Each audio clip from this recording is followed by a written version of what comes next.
What's going on? Matt Savoca here from Awesemo.com, bringing you the Week 18 FanDuel main slate contenders video, the last main slate of the regular season, and not a lot of teams have the luxury of resting their starters. A lot of teams with a lot to fight for here. Should be a very compelling final week of the season. Before we get into this one, go ahead and like this video, subscribe to the channel so that you always know when we're going live. You guys know what to do. It's Week 18, for goodness sakes. And if you could give me, Matt Savoca, a follow on Twitter at Draftaholic, that would be much appreciated as well. We'd also like to thank our presenting sponsor, Prize Picks. Prize Picks is offering player props contests for all major sports, all minor sports. Honestly, if you have a niche sport knowledge, there is no better place to play than Prize Picks. And we've got a ton of promos available for you guys right now. If you use promo code Awesemo when you sign up, you can get up to a $100 first match deposit bonus. And it doesn't stop there. Go to awesemo.com/prizepicks-promo and you can get up to a month, you can get a month of Awesemo plus platinum when you sign up for Prize Picks today. Get in on the action over there. Okay, guys, on the screen here, you see my 10 through 1 of my defenses. We don't really get into the defenses here. The defenses, tends to be a bit of ambivalence when it comes to which defense to play in the optimal lineup. We see the top 10 through 2 really have a 4% to a 9% chance, and really no separation in terms of optimal lineup percentage. The Panthers and Rams are at 4% along with the Patriots. The Colts and Browns have a 5% chance of being in the optimal lineup. The Dolphins and Steelers, a 6% chance of being in the optimal lineup. The Vikings with an 8% chance against the Bears. The Bills with a 9% chance against the Jets. Now it's starting to make a whole lot more sense. And finally, the Buccaneers at 4,200 and a median projection over 10 fantasy points. Yes, I know defense and special teams is a volatile position in terms of projecting it, but against the Carolina Panthers at that middling salary, I'm not surprised to see them in the optimal lineup 11% of the time. Let's get into the other positions. Number 5 at the tight end position, it's Tyler Conklin. Okay, so 5,300 salary. That's a salary saving option on FanDuel. 8.1 median projection. That's okay, not great. 5.5 point favorites for the Minnesota Vikings. That's okay, not great. 43.5 point total. Okay, not great. The Chicago Bears defense, though, 27th best in the NFL according to Team PFF defensive grades here. There's enough good, not great, for Tyler Conklin here that he's popping in the optimal lineup a decent amount, sneaking into number 5. You know the ceiling really isn't there for a player like Conklin, although he did have 9 targets tied for a season high last week, but only 25 fantasy points in 3% of our simulations. He's under 10 fantasy points 58% of the time. Still, this matchup is good enough and the usage is good enough that Conklin could absolutely sneak into the optimal if he catches a touchdown. He's in the optimal lineup right now 7% of the time. At number 4, it's Washington's John Bates, and Bates had a 92% snap share last week, so we're fine playing tight ends who are 4,600, are going to play every snap on a team that's favored by 7 points, despite being on the road. And the Washington football team not having the most spectacular offense themselves, the Giants are even worse defensively. They're ranked 26th in the NFL in PFF team defensive grades. Similar to a player like Conklin, we're not seeing Bates get to 30 fantasy points with any sort of regularity, just a 2.4% chance right now. But fundamentally, we know we can play tight ends like this who are every down tight ends, at least with the way the position sorts out, and they're on teams that are favored in these games. So it's not exciting here. He's in the optimal lineup exactly 0.1% more as Tyler Conklin, but the salary saving is unignorable here. 4,600 is great, and so we just really need him to catch a touchdown. He probably gets into the optimal lineup at that point. It's a good, not great. That's the theme of the day for tight ends, at least these value ones. John Bates in the optimal lineup just ahead of Conklin, 6.6% of the time. At number 3, Rob Gronkowski. And finally, some ceiling for a tight end here. He's scoring over 25 fantasy points in over 15% of our simulations. And while the Carolina Panthers held Gronk to just 2 targets, 1 catch for 23 yards in week 16, I think we can consider that an anomaly. Week 14, 9 targets. Week 15, 11 targets. Week 17, 10 targets. Basically all the games around this Carolina game, Gronkowski went off. So I do think the usage is going to be very high here. Tampa Bay is leaning on Mike Evans and Rob Gronkowski in the receiving game for the rest of the season, and Tampa Bay is favored by 8 points here. They should steamroll Carolina on their way into the playoffs. Finally, a bit of a jump from the rest of the options here. Gronkowski comes in at number 3 in the optimal lineup 13% of the time. Number 2, it's George Kittle at 6,900 on FanDuel and a median projection of nearly 13 fantasy points. That's pretty good. You're getting pretty good value there. But similar to Gronkowski, you got to pay up a little bit to get those ceiling scores this week. He's scoring over 25 fantasy points 19% of the time, and due to the volatility of the position, over 35% of the time he's scoring less than 10 fantasy points. So it is a little risky going to Kittle, especially because the Los Angeles Rams are ranked number 1 in PFF's team defensive grades, and Kittle has only seen 5 targets over his last 2 games, 11 targets over his last 3 games. That feels like a far cry from the 27 targets he saw between week 13 and 14. He responded with 150 yards receiving in both of those games. We don't even know who the quarterback is for San Francisco, and it doesn't really matter here. I want to take some shots in tournaments on George Kittle because the ceiling is so high when he does go off. He's in the optimal lineup 18% of the time. And number 1 at the tight end position, it's Zach Ertz, the best combination of game environment, floor projection, ceiling projection, and salary here at the tight end position. He doesn't quite have the same ceiling as players like George Kittle or Rob Gronkowski, but scoring over 25 fantasy points in 16% of our simulations. Yeah, the floor is still there. 37% of the time he's scoring under 10 fantasy points, but he's had double-digit fantasy points in 3 of 3 games over his last 3 starts, and he's been the de facto wide receiver one on his team since DeAndre Hopkins was announced out for the year. It's a little bit more volatile. He's a tight end after all, but getting that 12-point median fantasy projection at just 5,600, that's invaluable this weekend. Zach Ertz popping in the optimal lineup with Arizona being nearly touchdown favorites against Seattle 21% of the time. At number 5 at the wide receiver position, Stefon Diggs, and honestly, it's a little bit disrespectful to see him all the way at number 5, tied with Cooper Kupp. I guess there are salary-based considerations to make with FanDuel pricing this week, but still, Stefon Diggs' ceiling is fantastic this week against the New York Jets' putrid secondary, scoring over 25 fantasy points 27% of the time, which is essentially equal to the amount of times he scores 10 points or less. The median projection of 14.8 feels reasonable here. If he catches a touchdown, I think he easily gets there, and I think the ceiling is better for him than it is for a lot of players higher on this list. I definitely want stacks with Josh Allen. I'm fine playing him with even other wide receivers on the Bills. This matchup against the Jets is just too good to pass up. We're playing plenty of Stefon Diggs, even though he's just in the optimal lineup. Number 5, 16% of the time. At number 4, it's Russel Gage, and this is a value option.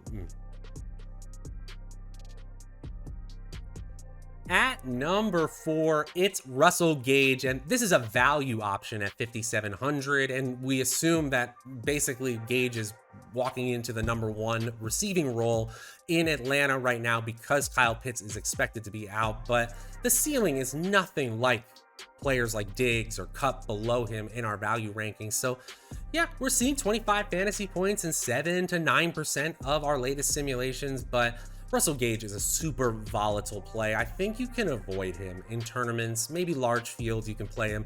It's the number 20 offense versus the number 2 defense in New Orleans. The game total is just 40 points here. We're just projecting volume for Russel Gage. That's really all it is here. He is not as good a play as Stefon Diggs, Cooper Kupp, or even Michael Pittman, but at that value for 5,700 on FanDuel, he's popping in the optimal lineup 16.6% of the time.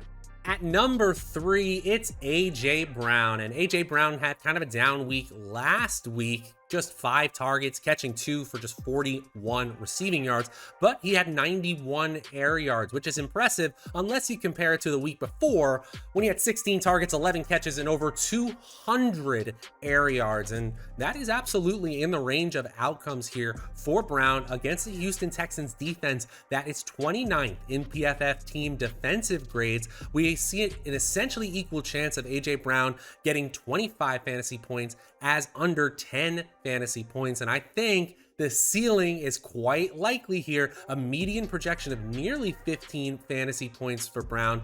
Yes, I understand. The Titans are a rush first team, and as 10-point favorites, you would expect at some point they're just going to be running out the clock against a bad Texans rush defense. But how do they get there? I think they get there through the air with Ryan Tannehill and AJ Brown. He's in the optimal lineup 19% of the time.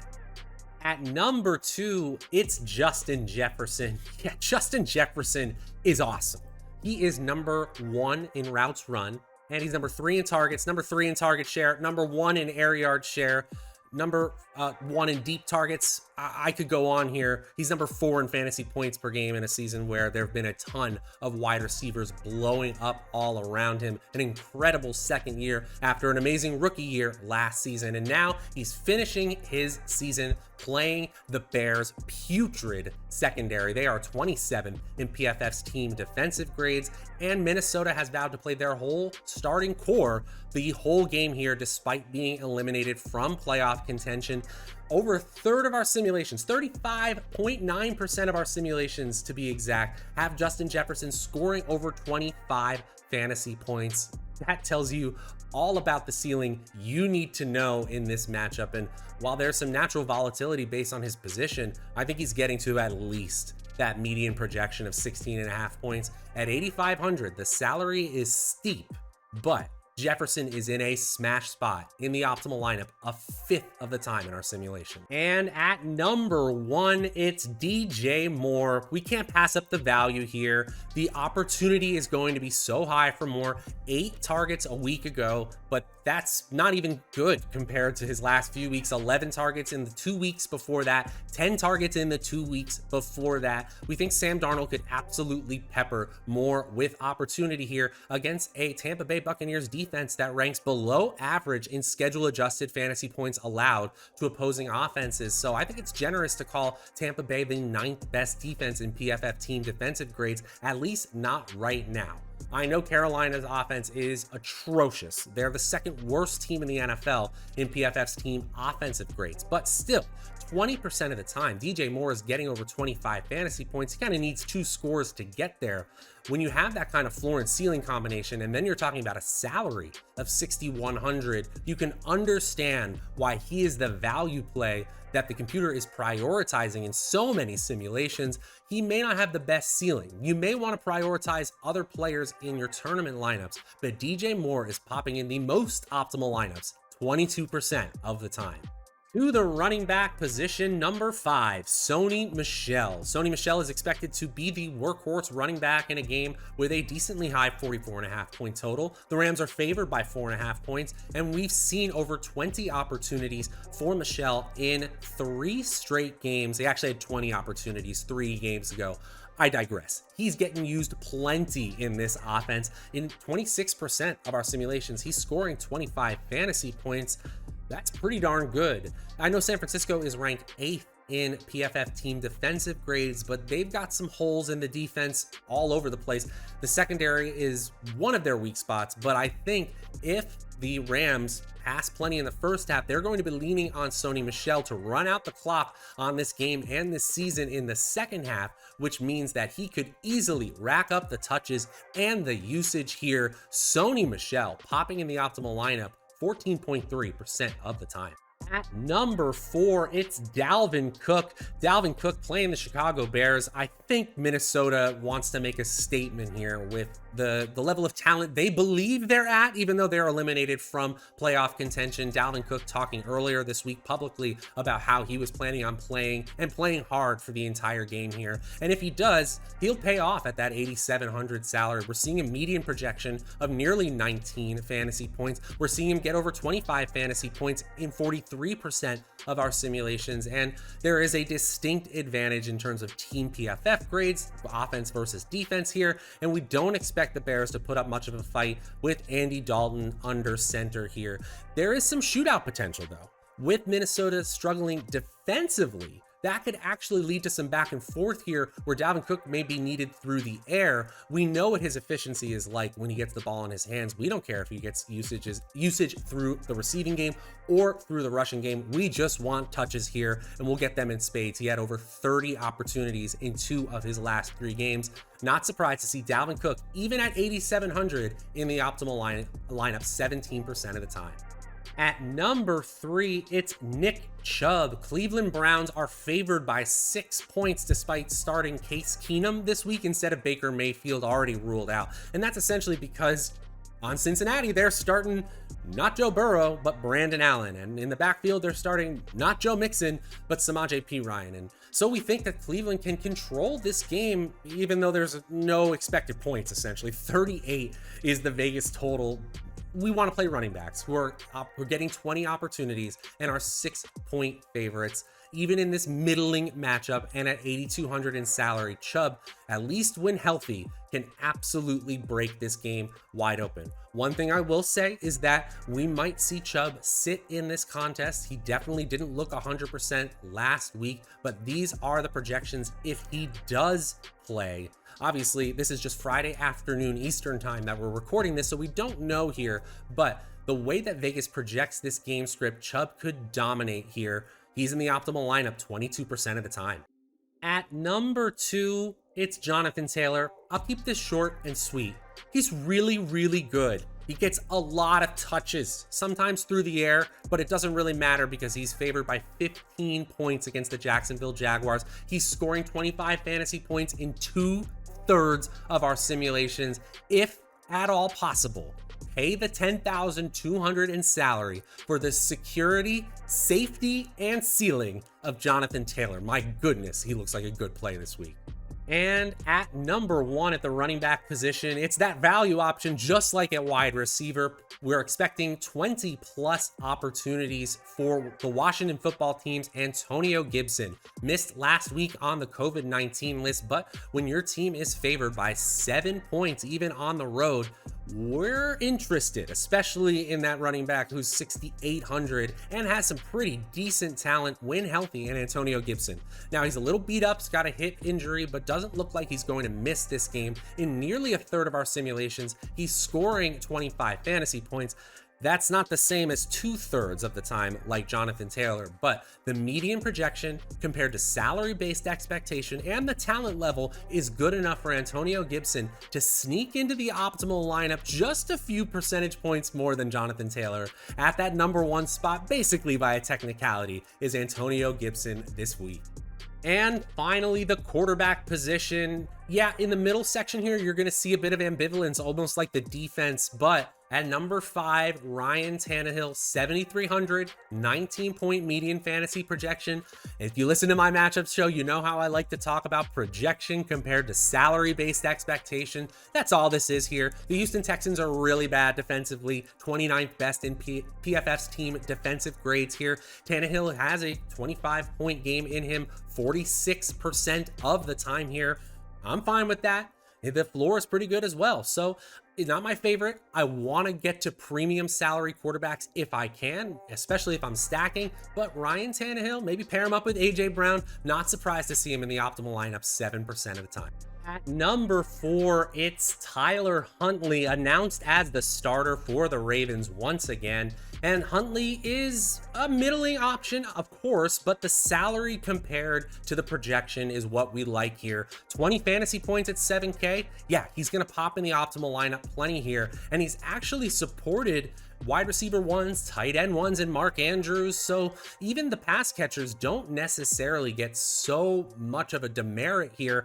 If Lamar Jackson's starting, obviously they have a higher ceiling, but they have a pretty decent chance of hitting nonetheless with Huntley here, who has some upside with his legs as well. That's why we're seeing 25 fantasy points in 57% of our latest simulations. Pittsburgh, this defense has been really suspect over the course of the second half of the season. They're ranked 16th in PFF team defensive grades. Not surprised to see Huntley in the optimal lineup, just ahead of players like Tannehill and Wentz. There are other value plays this week. We'll get to one in just a moment, but Huntley popping because of that solid floor and ceiling in the optimal lineup 8% of the time. At number 3, essentially the same percentage chance of being in the optimal lineup as Tyler Huntley, it's Taysom Hill. Same story, right? 20 plus fantasy point projection, under 8K salary. Hill actually has a higher ceiling, in my opinion, against this Atlanta defense, which is just atrocious. 29th in PFF team defensive grades. We're not expecting a lot through the air for Hill. I mean, 222 yards passing last week. That's better than 154 and 174 yards passing, which had been his previous 2 starts. But I'm not really expecting a massive game through the air. I'm just hoping he scores multiple times with his legs on the road against the Falcons here. In the optimal lineup, as I said, the same amount as Huntley. If you want a value option, I think actually Huntley is the better play. Hill just has that slight bump in ceiling. That's why he comes in at number 3.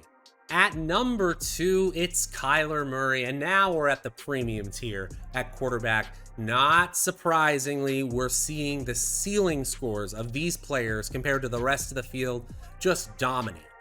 So that's why we're seeing a lot of players from a strategic standpoint kind of lean on premium salary quarterbacks, especially on FanDuel, where it tends to be a little bit easier to fit in those stud players. Kyler Murray and the Arizona Cardinals favored by nearly a touchdown in the highest total game of the main slate. It's been up and down for Murray and the Cardinals since DeAndre Hopkins was ruled out for the rest of the season, but they are figuring things out with players like Christian Kirk and Zach Ertz and AJ Green. That's why we're seeing a 60% chance of Murray scoring 25 fantasy points. He might even do it alone with his legs. His median projection is 22.2 fantasy points. And in that case, the 8,400 salary would absolutely be worth it. We're seeing separation here from these last 2 players compared to the rest of the field. Kyler Murray in the optimal lineup nearly 13% of the time. And finally, the number 1 play on DraftKings at the quarterback position, it's Josh Allen. Yeah, this makes a lot of sense, right? 16.5 point favorites. Yeah, the total's kind of low, but that's only because the Jets basically have under 13 in implied points here. They're not projected to score any points at all against the Bills' top 5 defense. Still, I don't think the Bills take their foot off the gas pedal at all. They are going to pass and pass often. That's why we're seeing nearly 3/4 of our simulations Josh Allen is scoring more than 25 fantasy points. His median projection is essentially there, 24.7 fantasy points to be exact. I don't think the Jets stand a chance. Despite how well they stood up to Tom Brady, this defense on the other side is very different, and Josh Allen in the offense has no interest in slowing down here as they roll into the playoffs. Even at that super high 8,800 salary, Josh Allen is in the optimal lineup 15% of the time. And that is gonna do it for the Week 18 main slate FanDuel edition of the Contenders video. If you're looking for the DraftKings version of this video, it's around here somewhere. Go ahead and look for it. We will be back tomorrow with our Sunday night football picks, the last Sunday night football game of the regular season. It's been a wild ride this season, and we will have all the playoff content you would want over at Awesemo.com. Until next time, I'm Matt Savoca. We'll see you guys later.